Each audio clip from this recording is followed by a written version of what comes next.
The emergency siren screamed through every corridor of Research Station Helios 7, and Dr. Ben Carter knew exactly what that sound meant. Something had escaped from the containment sector. He dropped his scanner and ran toward the medical wing, his heart pounding against his ribs. Other crew members ran in the opposite direction, their faces twisted with panic. Ben pushed through the crowd and reached the sealed doors of the xenobiology medical bay. Through the reinforced glass, he could see the chaos inside. Equipment lay scattered across the floor. Deep claw marks gouged the metal walls, and there, in the center of the destroyed room, stood the most magnificent and terrifying creature Ben had ever seen. The ravager from planet Crimson Tooth measured 4 meters from head to tail. Its scales shimmered like polished obsidian, each one as large as Ben's hand. 6 golden eyes tracked every movement in the room, missing nothing. When it opened its mouth, rows of serrated teeth gleamed under the emergency lights. Blood dripped from a wound on its hind leg, leaving dark pools on the white floor. "Everyone needs to evacuate this sector immediately," Dr. Tallis announced through the speakers. Her voice carried the characteristic clicking sounds of her Viridian species. "Security teams are authorized to use lethal force if the creature advances beyond the medical bay." Ben pressed his face closer to the glass. The ravager was not advancing anywhere. It stood with its back pressed against the far wall, its massive body trembling.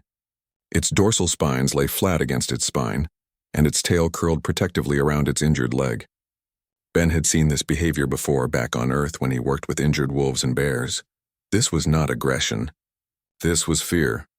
"Dr. Tallis, I need to speak with you," Ben said into his communication device. "Dr. Carter, you should be evacuating with the others," the chief medical officer replied. "This is not a situation for the veterinary staff." "That creature is terrified and in pain," Ben said. "Look at its body language. The flattened spines, the defensive posture, the way it keeps touching that wounded leg. It's not trying to hunt. It's trying to survive." Through the communication device, Ben heard Tallis confer with other members of the station command. Finally, she responded. "The station council has decided, if we cannot sedate the creature remotely within 6 hours, we will vent the entire sector to space. I'm sorry, Dr. Carter, but we cannot risk the lives of 3,000 crew members for one specimen." Ben looked at the ravager again. Its breathing came in rapid, shallow gasps. The wound on its leg had started bleeding more heavily. Without treatment, the creature might die even before the 6-hour deadline expired. He thought about all the injured animals he had treated over the years. The grizzly bear with the infected paw, the tiger caught in an illegal snare, the wolf that had been shot by poachers. Everyone told him those animals were too dangerous to approach. Everyone said he would die trying to help them. He never did. "I want to go in there," Ben said quietly. The communication device remained silent for several long seconds. Then Tallis spoke, her voice sharp with disbelief. "Did I hear you correctly? You want to enter the containment zone with an apex predator from a Class 10 death world?" "Yes," Ben said. "I can help it. I can treat its wounds and calm it down. But I need time and I need you to trust me. Dr. Carter, your personnel file indicates you have experience with dangerous Earth fauna," Tallis said. "But this is not an Earth creature. The ravager species has killed 17 researchers in the past decade. They show no signs of higher intelligence or capacity for reasoning. They are pure predators, driven entirely by instinct." "Then let me prove that assessment wrong," Ben replied. "I have 4 hours before your deadline. If I cannot establish contact with the creature in 2 hours, I'll leave the containment zone and you can proceed with your plan." More silence followed. Ben watched the ravager through the glass. It had sat down now, favoring its injured leg. One of its 6 eyes remained fixed on the door, watching for threats. The other scanned the room continuously. Smart, Ben thought. Very smart. "The council has agreed to your proposal," Tallis finally said. "But you will wear a tracking device. If your vital signs indicate distress, we will flood the room with sedative gas immediately. And Dr. Carter, I must inform you that the sedative will likely kill the creature. Its biology cannot tolerate the concentration needed to stop it quickly." "Understood," Ben said. He moved to the equipment locker and began gathering supplies.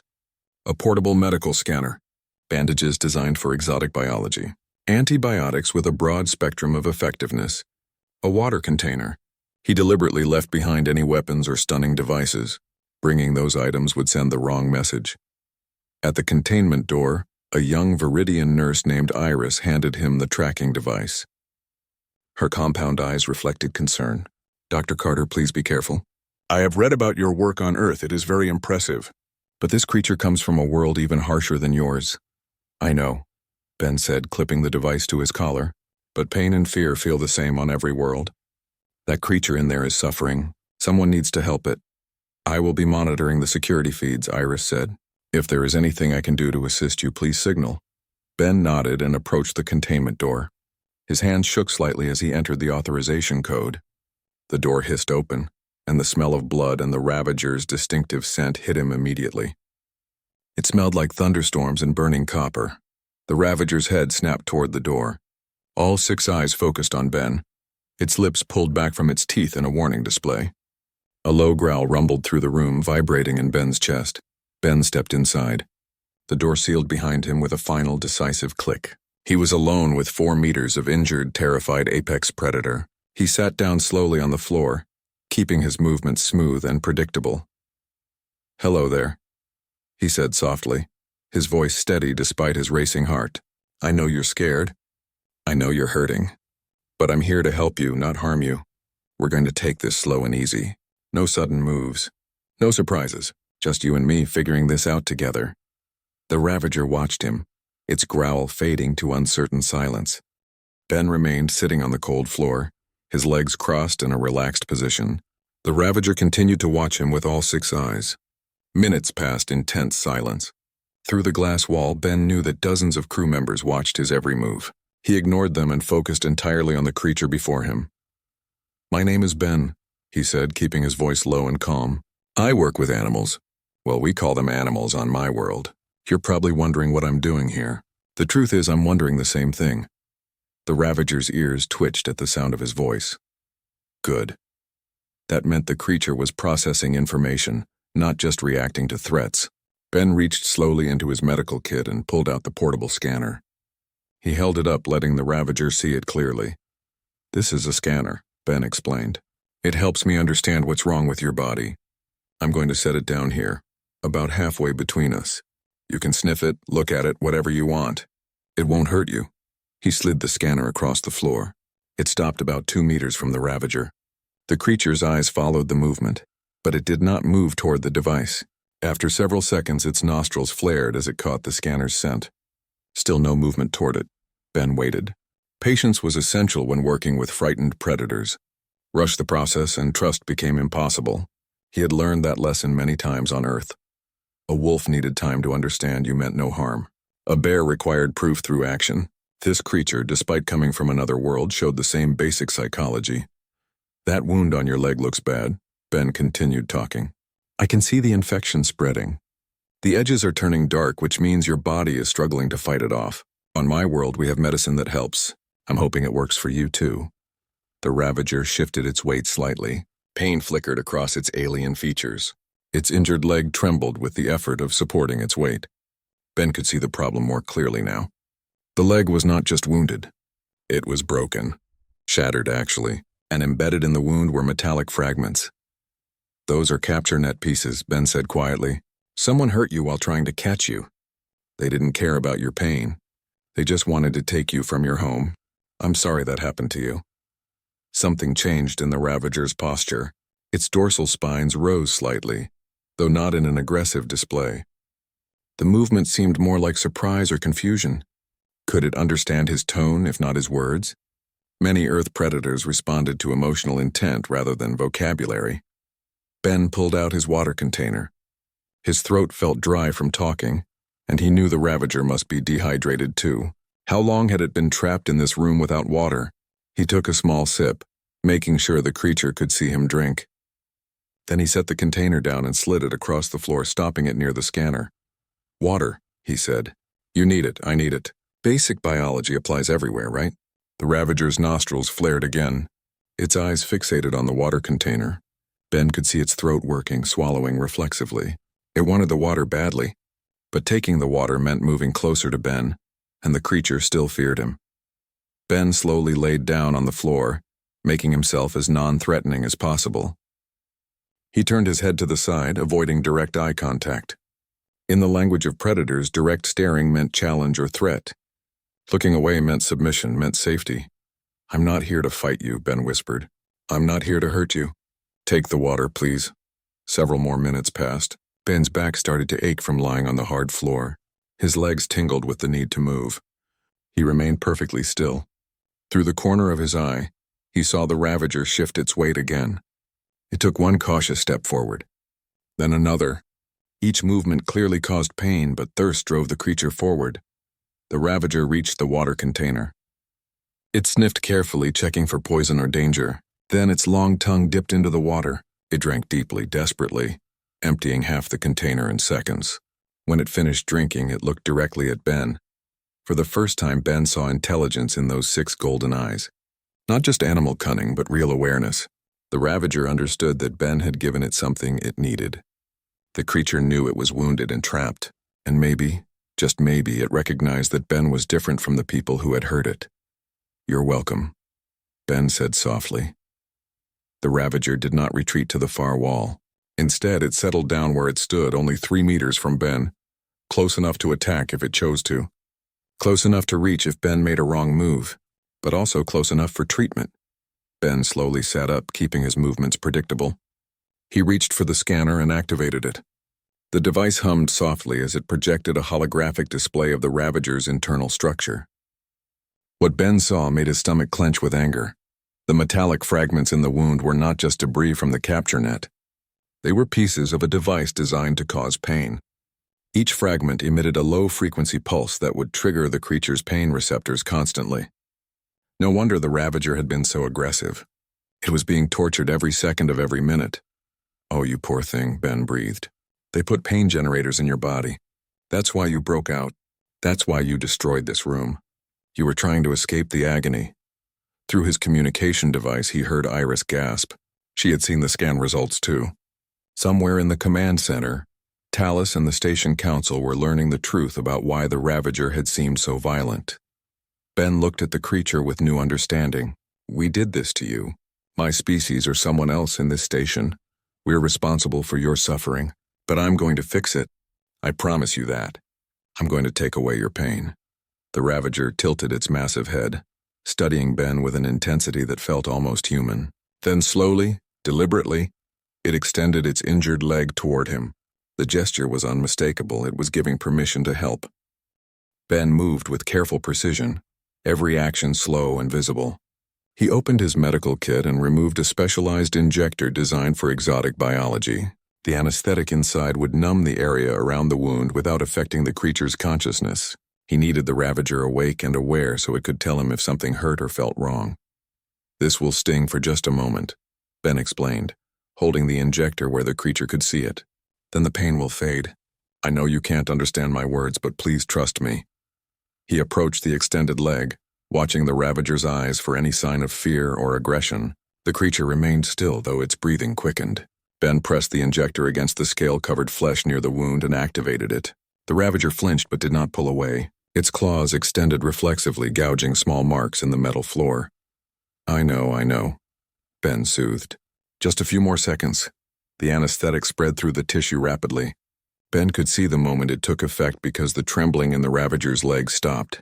The creature's breathing slowed to a more normal rhythm. It looked at Ben with what he swore was gratitude. "Better?" Ben asked. He received no verbal answer, but the ravager's relaxed posture spoke volumes.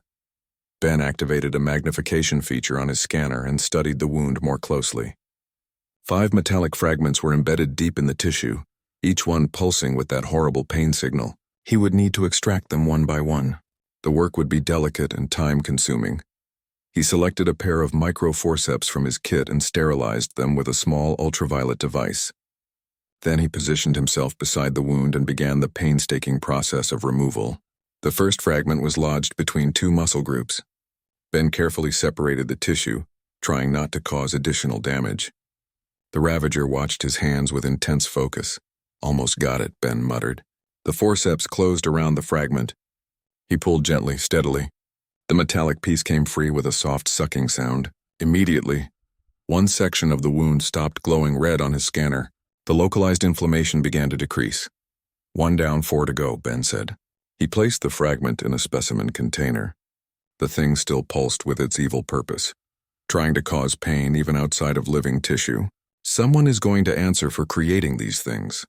Through his communication device, he heard Talus speaking rapidly in her native language. Even without translation, Ben could hear the anger in her clicking words. Good. Let the station administration see what their capture teams had done.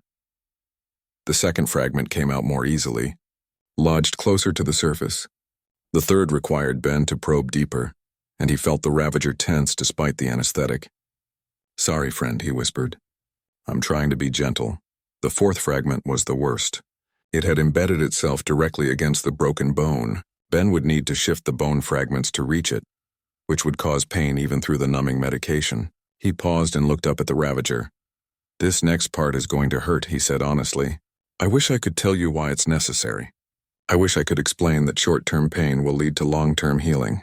All I can do is ask you to trust me a little longer.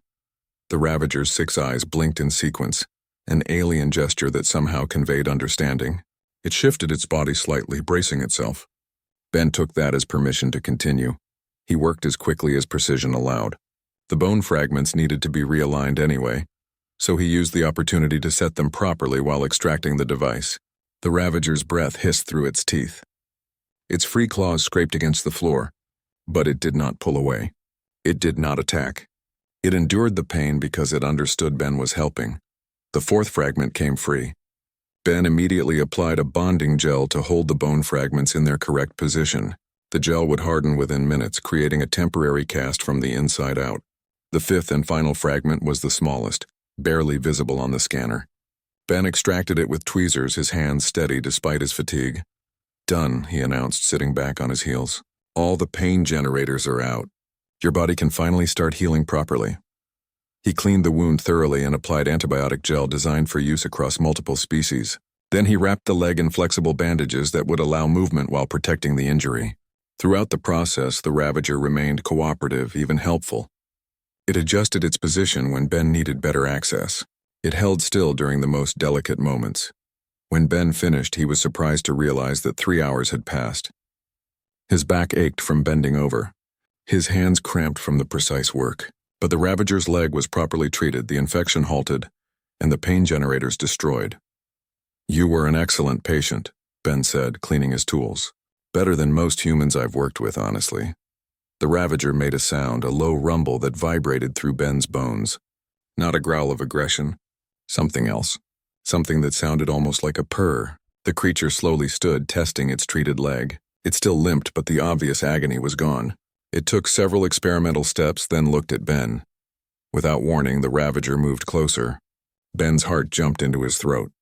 Every instinct screamed at him to run to protect himself.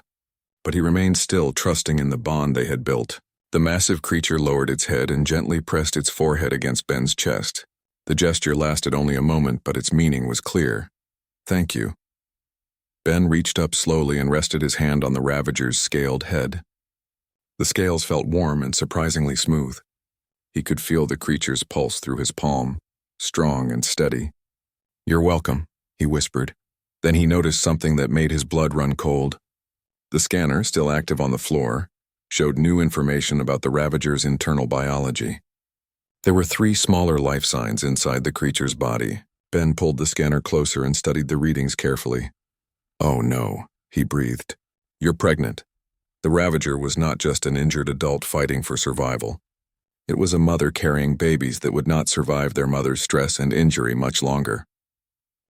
Ben stared at the scanner display, his mind racing through implications and complications. The 3 life signs inside the Ravager were weak, their vital indicators fluctuating dangerously. The trauma of capture, the constant pain from those devices, and the stress of confinement had pushed the pregnancy into crisis. Dr. Talus. Ben spoke into his communication device, trying to keep his voice calm. We have a significant problem. The Ravager is pregnant with 3 offspring. The stress has triggered early labor. If we don't intervene immediately, none of them will survive. The communication device crackled. Dr. Carter, our database has no successful delivery procedures for this species. No one has ever treated a pregnant Ravager. The risk level is beyond calculation. Then we'll be the first, Ben replied. He looked up at the creature, who watched him with growing distress. Could she sense something was wrong with her babies? I need someone to assist me. I can't do this alone. Silence filled the communication line. Ben knew what that silence meant. The other medical staff were too frightened to enter the containment zone. They saw an apex predator. He saw a mother in desperate need of help. "I will assist you." The voice was quiet but determined. Iris, the young Viridian nurse. "Iris, no," Dr. Tallis responded immediately. "Your species evolved as prey. Your instincts will overwhelm your training. You cannot enter that room." "My instincts tell me to run," Iris replied. "But my training tells me a patient needs help." I watched Dr. Carter work. I see how the creature trusts him. If there is even a small chance we can save this mother and her babies, we must try. Ben felt a surge of respect for the young nurse. "I would be honored to work with you, Iris. But Dr. Tallis is right about the danger. I won't judge you if you decide to stay out." "I am coming in," Iris said firmly. "Please prepare for my arrival." 5 minutes later, the containment door opened again. Iris entered carrying a medical kit twice her size. Her compound eyes reflected the room's harsh lights. Her slender limbs trembled visibly, but she walked forward with purpose. The Ravager's attention snapped to her immediately, all 6 eyes tracking this new presence. "Stay calm," Ben said to both Iris and the Ravager. "Iris is here to help." "She's a friend."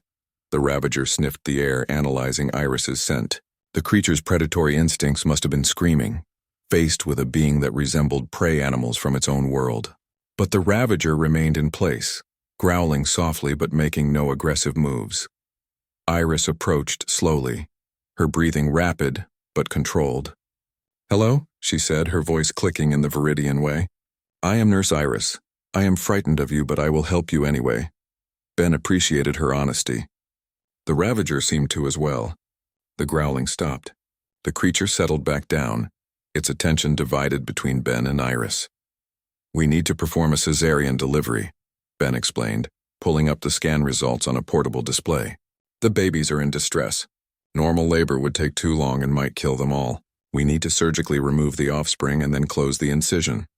"I have never performed surgery on a creature of this size," Iris admitted.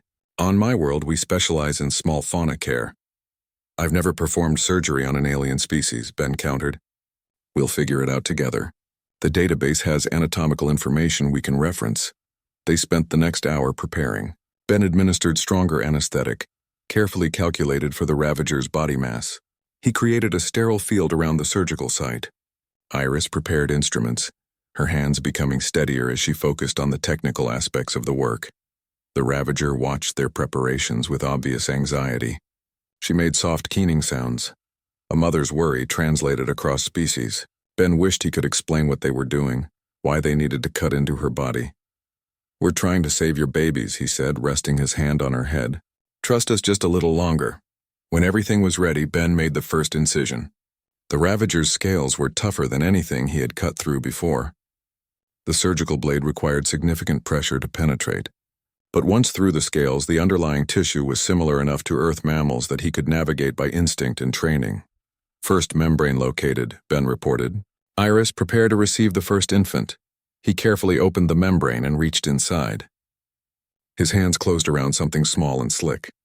He lifted gently, and the first baby Ravager emerged into the harsh lights of the medical bay. The infant was no bigger than a house cat, its scales still soft and translucent. It did not move. It did not breathe. "It's not breathing," Iris said, her voice tight with worry. Ben laid the infant on a clean towel and began compressions, adapting the technique he had used on Earth animals. He pressed rhythmically on the tiny chest, trying to stimulate the heart and lungs. 15 compressions, then he blew a gentle breath into the infant's nostrils. 15 more compressions. Another breath. "Come on," Ben whispered. "Come on, little one, fight." The infant's mouth opened. It gasped, coughed, and then wailed with surprising volume. The sound was high-pitched and piercing, a baby's cry that transcended species. The mother Ravager raised her head, her eyes locked on her offspring. "Iris, take care of this one," Ben said. "We have 2 more to deliver." The second infant came out more easily and started breathing on its own. The third was the smallest, clearly premature even by Ravager standards. It took Ben 3 minutes of steady work to revive it, but finally, all 3 infants were breathing, crying, and moving. Ben closed the incision with careful stitches, using dissolvable thread that would not require removal. Throughout the procedure, the mother ravager had remained still, trusting them despite the pain and fear. When Ben finished, he carefully placed all 3 infants beside their mother. The ravager's demeanor transformed instantly. The predator became a mother. She nuzzled each infant gently, making low, purring sounds. The babies instinctively crawled toward her warmth, seeking milk and comfort. Within minutes, all 3 were nursing, their tiny tails curled contentedly. Iris stood beside Ben, watching the family. "I have never seen anything so beautiful," she said softly. Ben agreed. Across the species barrier, across the vast distance between worlds, motherhood looked exactly the same. News of the successful delivery spread through Helios 7 like wildfire. By the next day, scientists from 12 different species had requested permission to observe the mother ravager and her infants. The station crew, who had feared the creature just days before, now gathered at the observation windows to watch the babies play. Someone started calling the mother Sienna, after the reddish-brown color of her scales in certain light. The name stuck. The 3 infants became Scout, Shadow, and Swift, named for their distinct personalities that emerged within hours of birth. Ben moved into a small room adjacent to the containment area. He needed to monitor Sienna's recovery and ensure the infants thrived. Iris volunteered to share the duty, splitting shifts with him. They worked well together, anticipating each other's needs and developing a rhythm in their care routines. On the 3rd day after the delivery, Dr. Tallis summoned Ben to the administrative offices. He arrived to find the meeting room filled with station officials and several unfamiliar faces displayed on communication screens. "Dr. Carter, thank you for joining us," Tallis said. Her formal tone worried him. "I must inform you that representatives from Galactic Consolidated Industries have filed a legal claim for ownership of Sienna and her offspring." A human man appeared on the central screen. His expensive suit and cold smile identified him as corporate management. "Dr. Carter, I'm Roland Webb, legal director for GCI. The ravager in question was captured during a legitimate salvage operation in unclaimed space. Under galactic salvage law, the creature and any offspring belong to our company." "Salvage operation?" Ben kept his voice level despite his anger. "You mean poaching? You captured a pregnant female from her homeworld using illegal pain devices. That's not salvage. That's torture." "Strong words, Doctor," Webb replied smoothly. "But without proof of the creature's origin, your accusations are meaningless. The Crimson Tooth system is in disputed territory. No one can prove we took the specimen from protected lands." Ben pulled out his scanner and displayed Sienna's genetic profile. "I can prove it. I've been analyzing her DNA and comparing it to the database samples. Sienna's genetic markers indicate she comes from the northern continent of Crimson Tooth, which is absolutely protected under the Galactic Conservation Treaty of 2247. Webb's smile faded slightly. "That evidence is circumstantial at best." "Then let's talk about the pain generators you embedded in her body," Ben continued. "I have all 5 devices, still functional, still pulsing their torture signals. Each one carries a manufacturing signature that traces back to a GCI subsidiary. You deliberately caused suffering to a sentient being. That violates at least 15 galactic statutes." The room fell silent. Webb's face hardened. "The creature is not classified as sentient. It's an animal. A dangerous predator from a death world. You're anthropomorphizing natural instincts."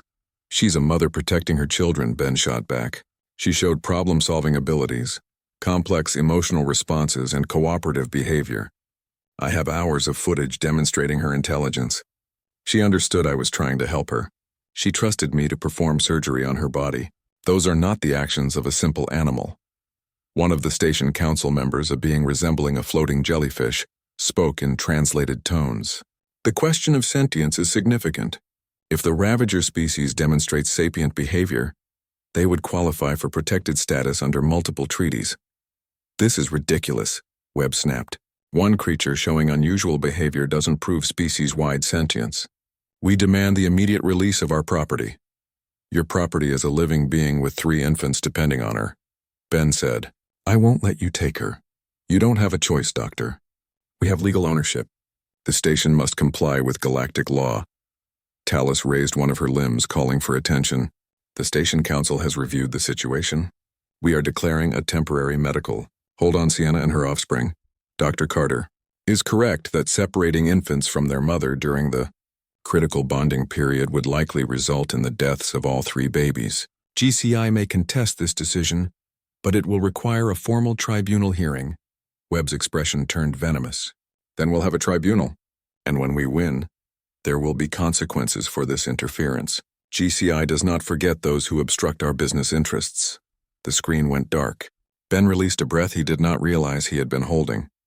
A tribunal hearing meant time, but it also meant uncertainty. He looked at Tallis.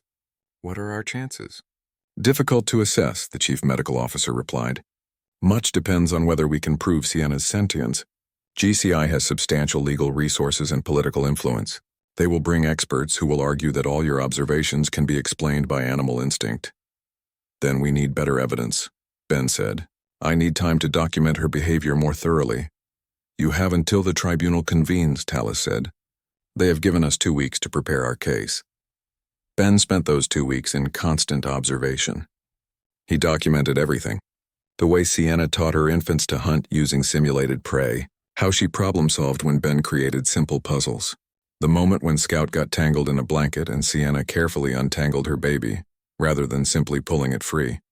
Most importantly, he recorded the incident that would change everything. On day 9, Scout escaped the containment area through a maintenance duct. The infant wandered into an observation corridor where dozens of crew members were gathered. Panic erupted. Security teams rushed to the scene, weapons ready. But Scout was not aggressive. The baby ravager was curious, exploring this new environment with playful enthusiasm. It approached a group of Viridian researchers who froze in terror. Ben ran to the scene, heart pounding. Through the containment area cameras, he could see Sienna watching on the monitors. The mother ravager could see her baby in potential danger. She could see the armed security teams. One wrong move and weapons would fire. Sienna did not break through the reinforced door. She did not roar or threaten. Instead, she sat down calmly and made a specific sound, a low clicking call. Scout's ears perked up. The infant turned away from the terrified researchers and trotted back toward the containment area, following its mother's voice. Ben carefully picked up Scout and returned the infant to Sienna. The mother checked her baby thoroughly, making sure no harm had come to it. Then she looked directly at Ben and made that clicking sound again, as if teaching him the recall signal. Did everyone see that? Ben said into his recorder. Sienna had the strength to break through that door. She had every reason to panic and attack. Instead, she used communication and trust. She called her baby back and trusted me to keep it safe. That is not instinct. That is reasoning. The footage spread through the station within hours. By the time the tribunal convened, public opinion had shifted dramatically. Representatives from conservation groups attended. Scientists submitted papers arguing for ravager sentience. Crew members who had initially feared Sienna now testified to her intelligence and gentle nature. The tribunal lasted 3 days. Webb brought experts who analyzed every second of footage. They argued that everything could be explained by evolved behaviors, but in the end, one moment decided the case. During the tribunal's final session, Swift, the smallest and most curious of the 3 infants, escaped again. This time, the baby ravager wandered directly into the tribunal chamber where the judges deliberated. Security moved to intercept, but Ben held up his hand. Wait, he said. Let's see what happens. Swift approached the judge's platform with innocent curiosity. The tribunal consisted of 12 representatives from different species, all of whom tensed at the infant predator's approach. Swift sniffed each judge in turn, its tiny tail wagging. When it reached a judge who resembled a large tortoise, Swift made a small chirping sound and sat down, waiting. It's asking permission, Ben said softly, waiting to see if it's welcome. The tortoise judge slowly extended one flipper. Swift gently touched it with its nose, then made a pleased rumbling sound. The judge's eyes widened in surprise. From the observation screen showing the containment area, everyone could see Sienna watching calmly. She was not distressed. She trusted that her baby was safe. That trust spoke volumes. The head judge, a being of crystalline structure, spoke in ringing tones. This tribunal has reached a decision. The evidence overwhelmingly supports sapient classification for the ravager species. Sienna and her offspring are not property. They are individuals with rights under galactic law. GCI's claim is denied. Furthermore, we are recommending that Crimson Tooth be designated a fully protected world. with enforcement against poaching operations. Webb's hologram flickered with rage. "This is not over. We will appeal. You will face criminal charges," another judge interrupted. "The evidence of pain generators constitutes torture under galactic statute. GCI will answer for these crimes." Ben scooped up Swift and returned the infant to its mother. Sienna nuzzled each of her babies, then looked at Ben with those 6 intelligent eyes. He swore he saw gratitude and relief in her gaze. The tribunal's decision opened new possibilities. Conservation teams began planning Sienna's return to Crimson Tooth. Ben volunteered to oversee the relocation, and the station council quickly approved. They would not just release Sienna back into the wild. They would establish a permanent monitoring program to protect her species. Preparation took 2 months. A specialized transport vessel was designed with Sienna's comfort in mind. Large spaces for movement, simulated environments for the growing infants, and monitoring equipment that would not cause stress. Ben worked with conservationists from multiple species to plan every detail. During those 2 months, something remarkable happened. Other crew members began volunteering to work with Sienna. Scientists who had once classified her as a mindless predator now sought permission to study her behavior. Children from the station's residential sector pressed their faces against the observation windows, watching Scout, Shadow, and Swift play. Iris continued working with Ben, and together they developed new protocols for handling apex predators from death worlds. Their methods emphasized patience, understanding, and respect rather than fear and force. Dr. Tallis officially adopted these protocols for the entire station. "You have changed how we see the galaxy," Tallis told Ben one evening. "We thought we were enlightened because we studied other species. But we studied them from behind walls, treating them as specimens rather than individuals. You showed us a better way." The day of departure arrived with mixed emotions. Ben stood in the transport vessel's main hold, watching as Sienna explored her temporary home. The infants had grown significantly, now the size of large dogs.